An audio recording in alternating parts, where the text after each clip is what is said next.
morning and thanks for joining me. Today begins the really tricky part. We're going to be scribing that inner circle and you're going to have really steady hands and a good plan. Here goes.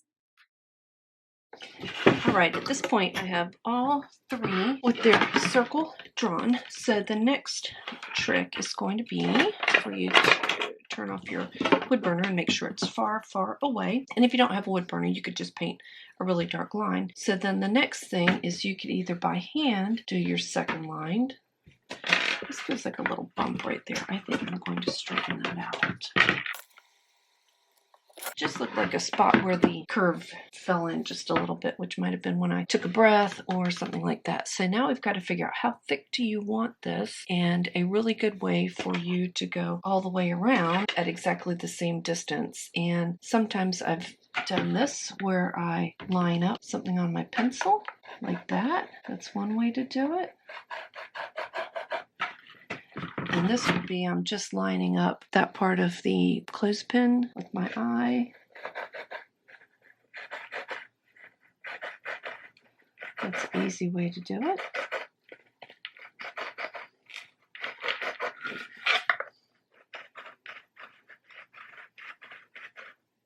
Now the pencil's slanting, so I've got to go back over here and check, and that makes it a little bit bigger, so I just have to watch out if the pencil starts slanting, that it could change a great deal.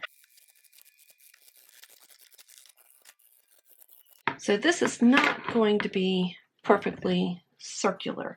If you do want it to be perfectly circular, let me go grab something and show you how to do that. Okay, I'm going to show you a couple different ways to make a circle in case you want a perfect circle. One way would be to take a bowl and put it like this, and you might have to put a couple towels under your gourd so it doesn't roll, and describe a circle around the bowl. Another thing you could do is if you have a pair of dividers, you plant them in the center and the outside edge has your pencil and you go all the way around. You could also tape your pencil to the scissors and use the scissors to do that.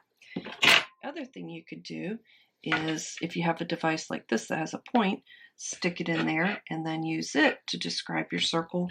Or you could tape two chopsticks together like dividers, tape a pencil to one of them and get the same effect like that if you want a perfectly round circle. I don't.